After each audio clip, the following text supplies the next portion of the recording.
Hello guys. आज हम शुरू करने जा रहे हैं क्लास 9th के चैप्टर नंबर 1 नंबर सिस्टम का इंट्रोडक्शन। तो चलो शुरू करते हैं। नंबर सिस्टम को पढ़ने से पहले इसके कुछ बेसिक टर्म्स होते हैं जिनको पढ़ना जरूरी होता है। तो पहले वो बेसिक टर्म्स देख लेते हैं, जिसमें से सबसे पहला होता है आपका नेचुरल नंबर। नेचुरल नंबर क्या होते हैं? ये नंबर ऑलवेज 1 से शुरू होते हैं और इन्फिनाइट तक जाते हैं। इसको एक एग्जाम्पल के साथ समझते हैं। जैसे कि आपकी क्लास में मान लेते हैं कुछ स्टूडेंट्स हैं। हमने किसी एक बच्चे को खड़ा कर दिया और बोला कि सभी स्टूडेंट को काउंट करो और बताओ इस क्लास में टोटल नंबर ऑफ स्टूडेंट कितने हैं। तो जो बच्चा सभी बच्चों को काउंट करेगा वो हमेशा 1 से काउंट करना शुरू करेगा, यानी कि 1 2 3 4 इस तरह से सभी स्टूडेंट को काउंट कर लेगा और टोटल नंबर ऑफ स्टूडेंट हमको बता देगा। यानी कि ऑल काउंटिंग नंबर्स, यानी कि जितने भी काउंटिंग नंबर्स होते हैं वही हमारे कहलाते हैं नेचुरल नंबर। और ये नंबर इन्फिनाइट तक जाते हैं।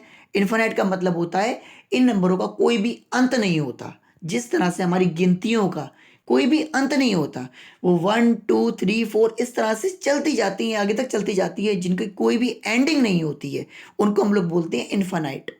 सेम वैसा ही नेचुरल नंबर भी 1 से शुरू होते हैं और अनंत तक जाते हैं, इनकी भी कोई एंडिंग नहीं होती है। इसके बाद सेकंड आता है हमारा होल नंबर। होल नंबर हमारा क्या होता है?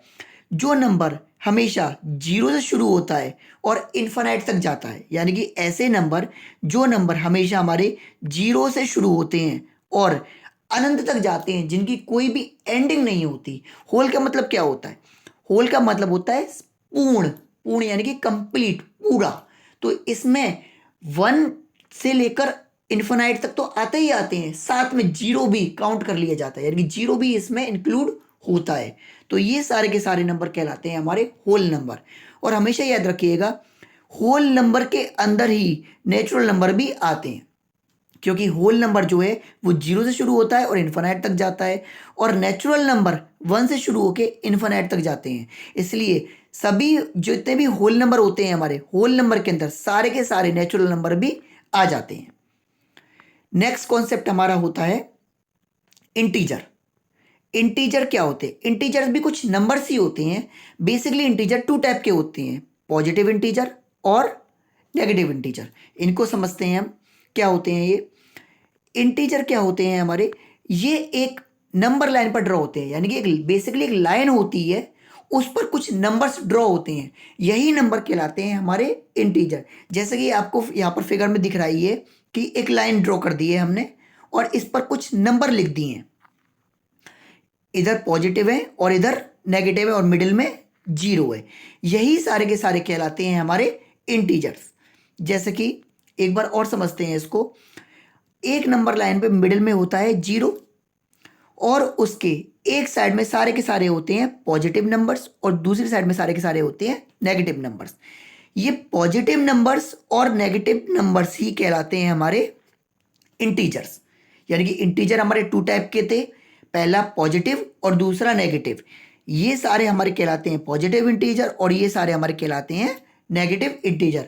और इसके जो मिडिल पार्ट होता है वो होता है जीरो। जीरो भी एक इंटीजर ही होता है, लेकिन जीरो ना तो पॉजिटिव होता है और ना ही नेगेटिव होता है, वो भी एक इंटीजर है। और उसके एक साइड में जितने भी हैं वो सारे पॉजिटिव, दूसरी साइड में जितने भी हैं वो सारे के सारे नेगेटिव इंटीजर कहलाते हैं। इंटीजर के बाद नेक्स्ट कॉन्सेप्ट हमारा आता है रेशनल नंबर्स का। रेशनल नंबर्स वो नंबर होते हैं जिनको हम लोग पी वाई क्यू की फॉर्म में एक्सप्रेस करते हैं। पी वाई क्यू यानी कि अपॉन की फॉर्म में। जरूरी नहीं है पी वाई क्यू हूं, आप ए अपॉन बी भी लिख सकते हैं, लेकिन यहां पर एक कंडीशन होती है। जो आपका डिनोमिनेटर होता है यानी कि क्यू होता है, क्यू कभी भी जीरो नहीं होता, यानी कि डिनोमिनेटर कभी भी जीरो नहीं होता। क्यों नहीं होता? अगर डिनोमिनेटर जीरो हो जाएगा तो वो नंबर जो है वो पूरा की पूरा नंबर पहुंच जाएगा इन्फिनिटी तक। यानी कि यदि p अपॉन क्यू में हम q को जीरो कर देते हैं तो हमारा जो नंबर है उसका आंसर कभी हम फाइंड कर ही नहीं पाएंगे। जैसे कि एग्जांपल के तौर पर हम बोलते हैं 1 अपॉन जीरो। p की वैल्यू 1 है और q की वैल्यू 0 है। जब हम इसको कैलकुलेट करेंगे तो हमारा कभी आंसर हमको मिलेगा ही नहीं, यानी कि हमारा जो कैलकुलेशन है वो इन्फिनाइट तक पहुंच जाएगी अनंत तक पहुंच जाएगी, यानी कि उसकी कोई भी एंडिंग नहीं होगी। इसलिए कभी भी हम जो क्यू होता है, इस क्यू को कभी भी जीरो नहीं करते हैं। बाकी पी हमारा जीरो हो सकता है, यदि पी हमारा जीरो होगा और क्यू की कोई भी वैल्यू होगी, मान लेते हैं पी मेरा जीरो है और क्यू की वैल्यू है 3, तो उसका आंसर जीरो ही आ जाएगा। यानी कि यदि न्यूमिनेटर में जीरो होगा और डिनोमिनेटर में कोई भी वैल्यू रख लेते हैं हम लोग, तो उसका आंसर हमको मिल जाएगा, उसका आंसर क्या होगा, जीरो होगा। लेकिन यदि हम लोगों ने डिनोमिनेटर में जीरो कर दिया और न्यूमिनेटर की कोई भी वैल्यू रख ली, तो उसका आंसर हम लोग फाइंड नहीं कर सकते हैं। इसलिए कभी भी इस वाले नंबर्स में जो भी आपका डिनोमिनेटर होगा वो कभी भी जीरो नहीं होता है। रेशनल नंबर के कुछ एग्जांपल हमने दे दिए हैं यहाँ पर, जैसे कि 10/3, 2/1, और भी एग्जांपल ले सकते हैं जैसे कि 0/5, ये भी एक रेशनल नंबर ही है। लेकिन ध्यान रखिएगा 5/0 ये रेशनल नंबर नहीं है, क्योंकि 5/0 इन्फिनाइट तक पहुंच जाएगा, इसकी कोई भी एंडिंग नहीं होगी, और जिन नंबर की कोई भी एंडिंग ही नहीं होती वो रेशनल नंबर में काउंट नहीं होती। इसके बाद नेक्स्ट हमारा आता है इरेशनल नंबर। इरेशनल नंबर क्या होता है, जिनको हम लोग P/Q की फॉर्म में एक्सप्रेस नहीं कर सकते हैं। जैसे कि एग्जाम्पल के तौर पर √2, √3 और पाई, इन वैल्यूज को हम लोग रेशनल नंबर यानी कि P/Q की फॉर्म में नहीं लिख सकते हैं, वो कहलाते हैं इरेशनल नंबर। इरेशनल नंबर का कॉन्सेप्ट अभी और भी अच्छे से क्लियर हो जाएगा आपको नेक्स्ट स्लाइड में, जब हम इसके बारे में पूरे डिटेल में बताएंगे। इसके बाद आता है हमारा रियल नंबर। रियल नंबर क्या होते हैं, all numbers are real numbers, यानी कि जितने भी नंबर्स होते हैं वो सारे के सारे रियल नंबर कहलाते हैं। चाहे वो आपके नेचुरल नंबर हों, चाहे आपके होल नंबर हों, चाहे आपके रेशनल नंबर हों, चाहे आपके इरेशनल नंबर हों, कोई भी नंबर हो, सभी नंबर कहलाते हैं हमारे रियल नंबर्स। इसके बाद नेक्स्ट कॉन्सेप्ट आता है हमारा प्राइम नंबर। प्राइम नंबर क्या होते हैं, प्राइम नंबर वो नंबर होते हैं जिनका फैक्टर सिर्फ दो ही होते हैं। वो कौन कौन से, एक तो 1 और एक वो खुद नंबर। एग्जाम्पल ले लेते हैं इसके लिए भी। अगर मैं आपसे बोलता हूं कि 23 को आप किस नंबर से कैंसिल कर सकते हैं, यानी कि किस नंबर से 23 को पूर्ण रूप से कैंसिल आउट किया जा सकता है, तो आप बोलेंगे एक तो 1 से 23 को कैंसिल किया जा सकता है कितनी बार, 23 बार, क्योंकि 1 से यदि 23 को डिवाइड देंगे तो हमारा आंसर 23 आ जाएगा। और सेकंड नंबर वो 23 खुद होता है जिससे इस 23 को कैंसिल किया जा सकता है, यानी कि 23 से यदि 23 को डिवाइड देते हैं तो हमारा आंसर क्या आ जाता है, 1 आ जाता है। यानी कि 23 सिर्फ दो ही नंबर से कैंसिल हो सकता है, एक तो 1 से और दूसरे अपने खुद से। तो ऐसे नंबर जो 1 से कैंसिल हो और खुद अपने आप से कैंसिल हो, वो नंबर कहलाते हैं हमारे प्राइम नंबर। एग्जाम्पल के तौर पर हम कह सकते हैं 2 और 7 प्राइम नंबर है, क्योंकि 2 को आप किससे कैंसिल कर सकते हैं, एक तो 1 से कर सकते हैं। भाई 1 से यदि आप 2 को कैंसिल करेंगे तो 2 टाइम कैंसिल हो जाएगा, और 2 खुद अपने आप से भी कैंसिल हो सकता है, 2 1 जा 2, तो 1 टाइम वो अपने आप से भी कैंसिल हो जाता है। सेम ऐसा ही 7 होता है हमारा। 7 को यदि मैं कैंसिल करने के लिए बोलूं तो आप 1 से कैंसिल कर सकते हैं, और 7 को आप खुद 7 से ही कैंसिल कर सकते हैं। ये ध्यान रखिएगा, कैंसिल करने के बाद जो नंबर है हमारा वो एक होल नंबर आना चाहिए, यानी कि पूर्ण संख्या आनी चाहिए। ऐसे तो 7 को हम 3 से भी कैंसिल कर सकते हैं, 7 3 से भी कैंसिल हो जाएगा, लेकिन वो पॉइंटों में आ जाएगा। हमें पॉइंटों में नहीं चाहिए होता है, हमें चाहिए होता है एक होल नंबर, एक पूरी संख्या होनी चाहिए। यानी कि 7 को यदि मैं 1 से कैंसिल करूंगा तो आंसर आ जाएगा 7, जो कि एक होल नंबर है। यदि 7 को मैं 7 से ही कैंसिल करूंगा तो आंसर आ जाएगा मेरा 1, जो कि एक होल नंबर है। यानी कि एक ऐसा नंबर हमको चाहिए होता है जिससे यदि हम किसी नंबर को कैंसिल करते हैं तो हमको एक होल नंबर ही मिल जाना चाहिए। तो यही हमारे कहलाते हैं प्राइम नंबर। नेक्स्ट हमारा कॉन्सेप्ट आता है कंपोजिट नंबर। कंपोजिट नंबर क्या होते हैं, जिनके दो से ज्यादा फैक्टर पॉसिबल होते हैं, यानी कि ऐसे नंबर जो दो नंबरों से ज्यादा नंबरों से काटे जा सकते हैं, उनको हम लोग बोलते हैं कंपोजिट नंबर। एग्जाम्पल के तौर पे मैं कह सकता हूं 8 और 4। यदि मैं आपसे बोलूं 8 के कितने फैक्टर पॉसिबल होंगे तो आप क्या बोलेंगे, एक तो 1 होगा, 1 से 8 को हम लोग कैंसिल कर सकते हैं। हम 2 से भी 8 को कैंसिल कर सकते हैं। 2 से 8 कैंसिल होगा 4 टाइम। सेम ऐसा ही है, 4 से भी हम 8 को कैंसिल कर सकते हैं। 4 से 8 कैंसिल होगा 2 टाइम। और सेम ऐसा ही 8 से भी हम 8 को कैंसिल कर सकते हैं। 8 से 8 कैंसिल होगा 1 टाइम। यानी कि 8 के कितने फैक्टर हो गए? 1, 2, 3 एंड 4। 8 के 4 फैक्टर हो गए। तो जिस भी संख्या के 2 से ज़्यादा फैक्टर हो जाते हैं वो हमारी कहलाती है कंपोजिट नंबर। जैसे कि सेकंड नंबर हमने लिया है 4। 4 के कितने फैक्टर होंगे? एक तो 1 होगा ही होगा। इसके अलावा 2 से भी 4 कैंसिल हो जाता है। इसके अलावा 4 खुद अपने आप से भी कैंसिल हो जाता है। तो उसके टोटल कितने फैक्टर हो गए? 3 हो गए या नहीं हो गए? यानी कि मोर देन 2 फैक्टर हमको चाहिए और हमारे यहाँ पे 3 फैक्टर हो रहे हैं। यानी कि ये नंबर भी कैसा होगा? हमारा एक कंपोजिट नंबर होगा। हमेशा हमको याद रखना है 2 से ज़्यादा कितने भी फैक्टर हों, 3, 4, 5, 10, 15, 20, कितने भी फैक्टर हों, बस 2 से ज़्यादा होने चाहिए। वो सारे के सारे नंबर कहलाते हैं हमारे कंपोजिट नंबर। इसके बाद नेक्स्ट कॉन्सेप्ट आता है हमारा decimal expansion of real number. Real number का डेसिमल एक्सपेंशन हमको करना है। अब ये हमारे कितने तरह से होते हैं? ये भी हमारे 3 टाइप के होते हैं। यानी कि जो डेसिमल एक्सपेंशन होता है रियल नंबर का वो भी हमारे टोटल 3 टाइप से होता है। जिसमें से पहला टाइप होता है आपका टर्मिनेटिंग डेसिमल एक्सपेंशन। समझते हैं टर्मिनेटिंग डेसिमल एक्सपेंशन क्या होता है। टर्मिनेटिंग डेसिमल एक्सपेंशन वो होता है जिस पर जैसे कि हम किसी भी नंबर को डिवाइड दे रहे हैं। जैसे कि एग्जाम्पल के तौर पर मैं कह सकता हूं 42/100। जब भी मैंने 42/100 को मतलब 100 से 42 को डिवाइड दिया तो रिमाइंडर मेरा कहीं ना कहीं पर 0 आ जाएगा।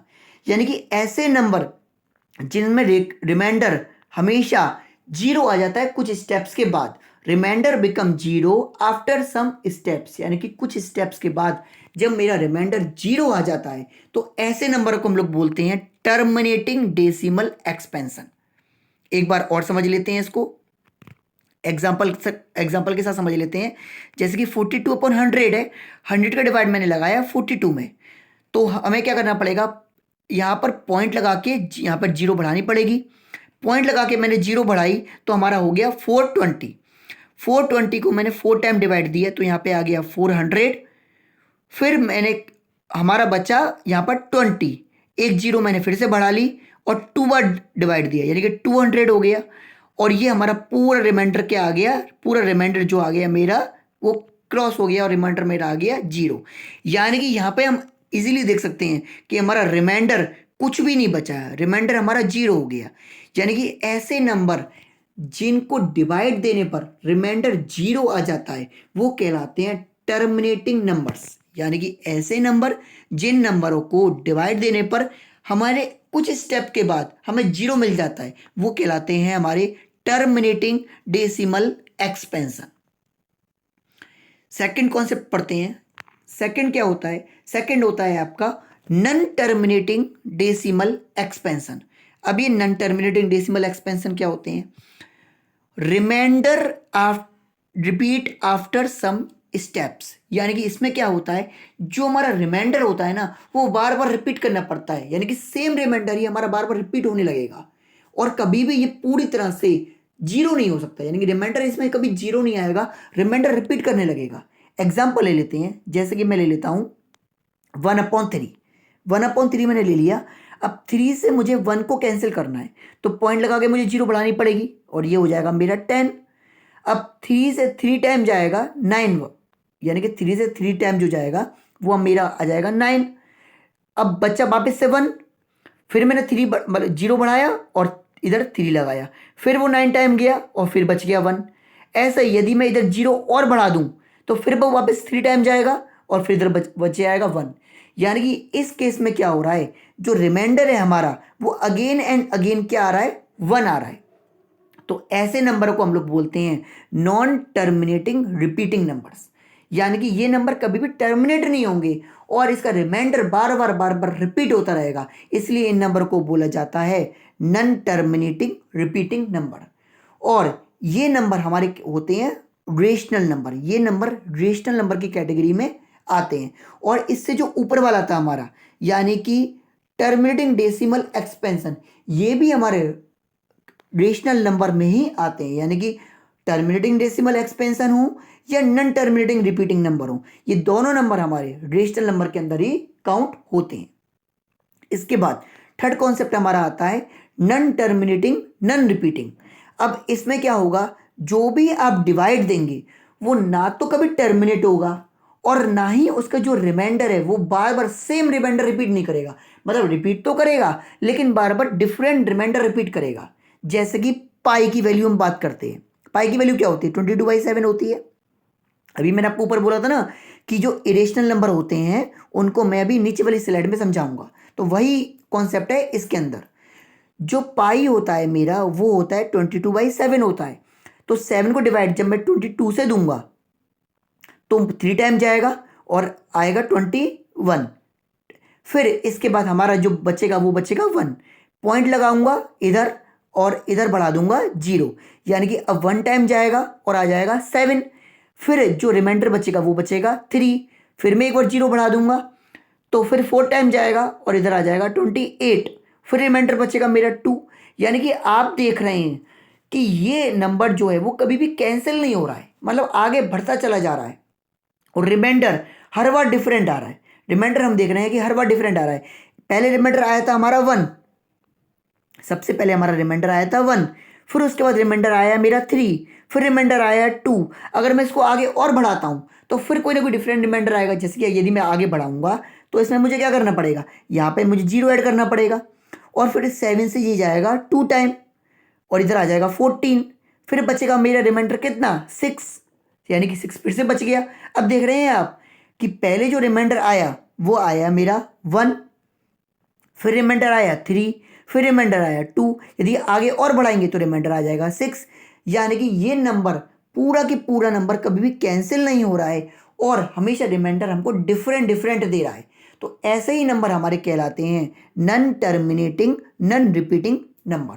और इन्हीं नंबर को हम लोग बोलते हैं इरेशनल नंबर्स, यानी कि ऐसे नंबर जो कभी भी टर्मिनेट ना हो और जिनका रिमाइंडर हमेशा डिफरेंट डिफरेंट आता है, वो नंबर कहलाते हैं हमारे इरेशनल नंबर्स। इसके बाद नेक्स्ट टॉपिक हमारा आता है how to rationalise the denominator, यानी कि डिनोमिनेटर को इसमें हमको करना है रेशनलाइज। रेशनलाइज क्या होता है, देखिए जैसे कि हमको एक एग्जांपल ले लेते हैं। इसके हमको दे रखा है क्वेश्चन नंबर 1 में 1/√3। तो डिनोमिनेटर यहाँ पर रूट में है और डिनोमिनेटर कभी भी रूट में नहीं आता है, हमें डिनोमिनेटर को अंडर रूट से बाहर निकालना होगा। तो हम क्या करते हैं, यदि मुझे डिनोमिनेटर को रूट से बाहर निकालना है तो इसी नंबर को मैंने यहाँ पे लिख लिया है, सेम मतलब इसी नंबर को मैंने क्या कर दिया है, यहाँ पर लिख लिया है। और यदि इसी नंबर में जो डिनोमिनेटर था यानी कि √3 का, उसका मैं मल्टीप्लाई ऊपर भी कर दूं और नीचे भी कर दूं तो इस नंबर पे कोई फर्क तो पड़ेगा नहीं। दोबारा से समझते हैं एक बार और। जो 1/√3 था उसको मैंने यहाँ पे लिख लिया एज इट इज, कुछ नहीं कराया अभी मैंने। अब जो डिनोमिनेटर था मेरा √3, उसका मल्टीप्लाई मैंने ऊपर भी कर दिया और नीचे भी कर दिया, यानी कि उसी का मल्टीप्लाई मैंने न्यूमिनेटर के साथ भी कर दिया और डिनोमिनेटर के साथ भी कर दिया। तो जब मैंने इसका मल्टीप्लाई न्यूमिनेटर के साथ करा तो √3 का मल्टीप्लाई 1 के साथ हो गया, तो ये आ गया मेरा √3।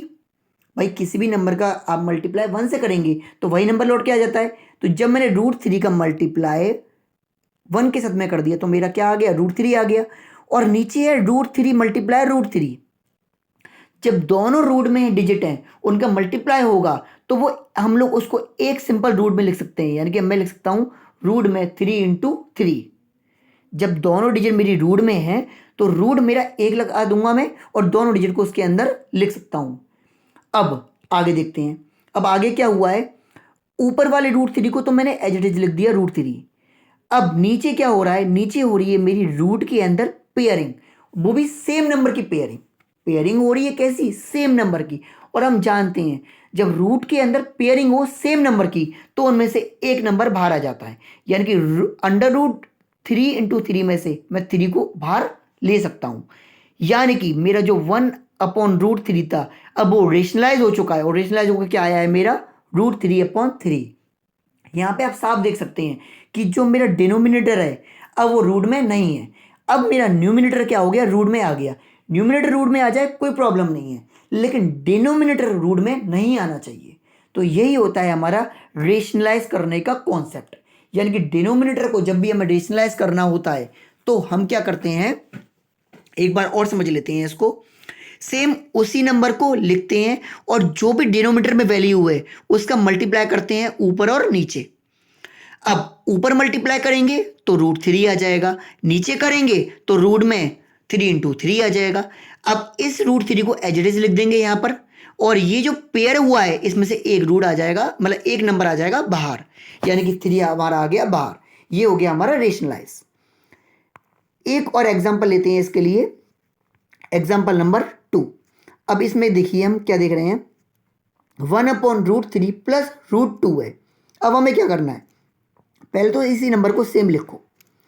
अब जो डिनोमिनेटर है उसका मल्टीप्लाई करो ऊपर भी और नीचे भी, लेकिन इसके मिडिल में आप देख रहे हैं प्लस था और इसके मिडिल में हमने लगा दिया माइनस। यानी कि ऐसा हमने क्यों करा है भाई, इधर हम देख रहे हैं कि इधर हमारा प्लस था लेकिन इधर हमने दोनों जगह ही माइनस लगा दिया है। क्यों?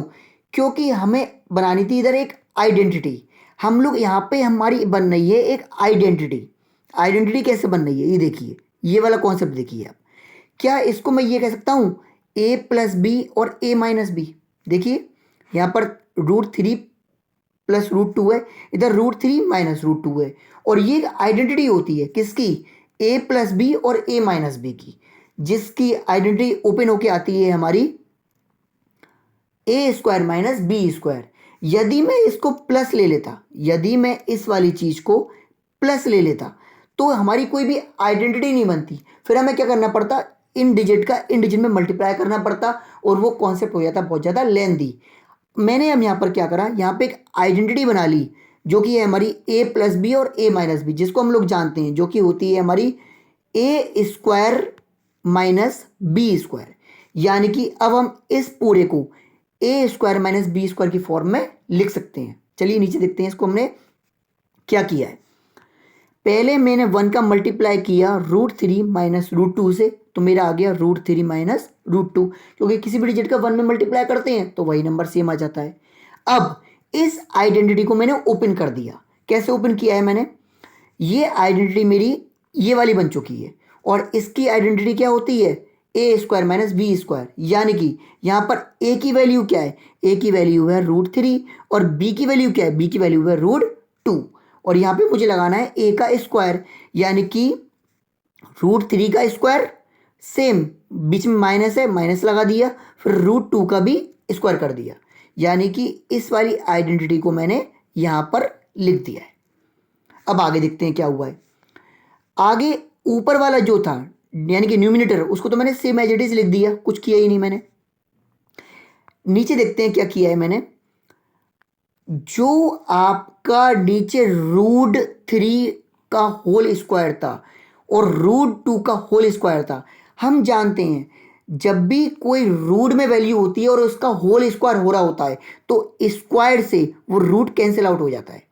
यानी कि जो √3 था और इसका होल स्क्वायर था तो स्क्वायर और रूट आपस में दोनों कैंसिल हो जाएंगे और केवल बचेगा हमारा 3, जो कि मैंने यहाँ पर लिख दिया है।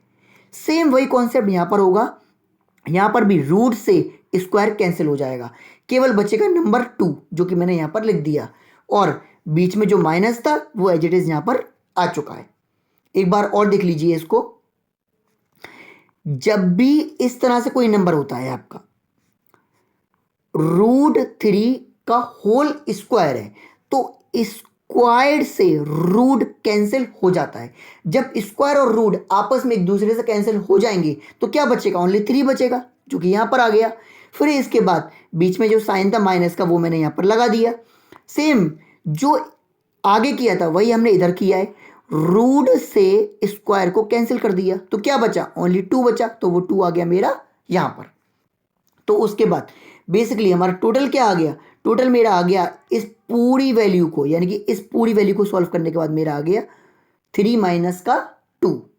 अब इधर देखिए, ऊपर जो न्यूमिनेटर था उसको मैंने एज इट इज इधर लिख दिया है, कुछ भी नहीं करना है, बस एज इट इज √3 माइनस √2 हमने लिख दिया है। इधर 3 माइनस 2 हमारे होते हैं 1। डिनोमिनेटर में 1 लिखना जरूरी नहीं होता है, इसलिए इसको आगे मैंने सिंप्लीफाई कर दिया है √3 माइनस √2, यानी कि जो न्यूमिनेटर था उसको मैंने एज इट इज यहाँ पर लिख दिया, न्यूमिनेटर को यहाँ पे एज इट इज लिख दिया है। और डिनोमिनेटर में मेरा 1 था तो उसको लगाना जरूरी नहीं था, उसको मैंने नहीं लगाया। तो यानी कि अब मैं कह सकता हूँ कि जो मेरा ये वाला नंबर है, जो मेरा ये वाला नंबर है, ये वाला जो नंबर था, यानी कि एक बार और मैं आपको दिखा देता हूँ अच्छे से। जो मेरा ये वाला नंबर था 1/√3 प्लस √2, जब मैंने इसको रेशनलाइज किया तो ये रेशनलाइज होके जो नंबर बन गया वो आ गया √3 माइनस का √2। चलिए अब पढ़ते हैं नेक्स्ट कॉन्सेप्ट। नेक्स्ट कॉन्सेप्ट है हमारा लॉज ऑफ एक्सपोनेंट। एक्सपोनेंट के लॉस पढ़ेंगे हम लोग। चलिए देखते हैं इसको भी क्या है। पहला लॉ होता है हमारा a की पावर m इंटू a की पावर n, यानी कि हमारा कोई भी नंबर है उसकी कोई भी पावर है और उसी मतलब मल्टीप्लाई होके उसी नंबर की एक और पावर है, यानी कि कोई एक नंबर था मेरा a, उसकी कोई पावर लग गई m, दूसरा नंबर भी मेरा a ही था, सेम नंबर था और उसकी पावर लग गई n, यानी कि इसमें क्या है आप देख रहे हैं बेस दोनों का सेम है और पावर दोनों की चेंज हो गई है। दोनों का बेस सेम है। बेस क्या होता है हमारा, ये वाला पार्ट हमारा कहलाता है बेस और ये वाला जो पार्ट होता है वो कहलाता है एक्सपोनेंट। ध्यान से समझिएगा एक बार और, इसका जो ये वाला पार्ट होता है हमारा जिसमें मैं सर्कल कर रहा हूँ ये कहलाता है बेस और जो ऊपर जो पावर लगी हुई है ये कहलाती है एक्सपोनेंट। जब भी हमारा बेस सेम हो और उसमें मल्टीप्लाई हो रहा हो और उसकी पावर अलग हो तो उन दोनों पावर को हम लोग ऐड कर देते हैं और एक बार लिख देते हैं बेस को, यानी कि a मल्टीप्लाई a की पावर m मल्टीप्लाई a की पावर n को मैं लिख सकता हूँ a की पावर m प्लस n। इसको मैं इस तरह से भी लिख सकता हूँ। एक एग्जांपल के साथ समझते हैं। जैसे कि मान लेते हैं a की वैल्यू है 2, तो a की पावर 6 हो गई, 6 हो गई हमारी m की वैल्यू, और वापस a की वैल्यू है मतलब a की वैल्यू है 2 और यहाँ पर n की वैल्यू मैंने ले ली है 3। तो एक बार और समझिए इस चीज़ को, एक बार और समझिएगा। यहाँ पर मैंने क्या करा है, a की वैल्यू ले ली है 2, m की वैल्यू ले ली है 6 और n की वैल्यू ले ली है 3, यानी कि इस नंबर को मैंने इधर एज इट इज लिख दिया है। a की वैल्यू है 2, m की वैल्यू है 6 और n की वैल्यू है 3। अब जब हम इसको सिंप्लीफाई करेंगे तो देखिए मैंने बताया था आपको जब बेस सेम होता है तो पावर जुड़ जाती हैं, तो इधर मैंने वही करा है, बेस 1 लिख दिया है और दोनों पावर को जोड़ दिया है। तो 6 + 3 क्या होता है 9, यानी कि 2 की पावर 9 हमारा हो जाएगा आंसर। यानी कि इस वाले क्वेश्चन का हमारा आंसर हो जाएगा ये 2 की पावर 9। ये था मेरा लॉ ऑफ एक्सपोनेंट का पहला। अब बात करते हैं सेकंड पर मूव करते हैं हम लोग। सेकंड में क्या हो रहा है, कोई भी नंबर है वो डिवाइड हो रहा है, यानी कि नंबर सेम है, नंबर इधर भी a है और इधर भी a है और डिवाइड हो रहा है और दोनों की पावर अलग अलग है। एक बार पावर है m और एक बार पावर है n, यानी कि a डिवाइड बाई a हो रहा है और ऊपर वाले a की पावर है m और नीचे वाले a की पावर है n। इस कॉन्सेप्ट में हम लोग क्या करते हैं, सिंपल a लिखते हैं और उसकी पावर जो होती है ऊपर वाली पावर में से नीचे वाली पावर को कर देते हैं हम लोग माइनस। यानी कि जब हमारी न्यूमिनेटर की पावर m थी और डिनोमिनेटर की पावर n थी, तो मैंने क्या कर दिया, जब भी डिवाइड हो रहा होता है, यदि मल्टीप्लाई हो रहा होता है तो मैंने आपको ऊपर बताया अभी पावर प्लस हो जाती है, डिवाइड हो रहा होता है तो पावर माइनस हो जाती है। कैसे माइनस होती हैं, जो न्यूमिनेटर की पावर है यानी कि m उसमें से माइनस हो जाएगी आपके डिनोमिनेटर की पावर यानी कि n। इसको भी एक एग्जांपल के साथ समझ लेते हैं। जैसे कि मैंने ले लिया है यहां पर 2 की पावर 3 और 2 की पावर 2, यहां पर a की वैल्यू मैंने 2 मानी है, m की वैल्यू मैंने 3 मानी है और n की वैल्यू भी मैंने 2 मान ली है। अब हम देख रहे हैं कि हमारा जो a की वैल्यू है वो सेम है, सिंपल सी बात है सेम ही होगी वो। तो अब हम क्या करेंगे, जब डिवाइड हो रहा है तो पावर को क्या करते देते हैं, हम लोग माइनस कर देते हैं, यानी कि ऊपर वाली पावर में से नीचे वाली पावर को हम लोग कैंसिल कर देंगे। तो 3 में से 2 कैंसिल हो जाएगा, तो बचेगा क्या, 2 की पावर 1 बचेगा, और 2 की पावर 1 को हम सिंपल 2 लिख सकते हैं। यानी कि इस वाले क्वेश्चन का आंसर हमारा हो गया ये। नेक्स्ट देखते हैं, जब भी किसी भी नंबर की पावर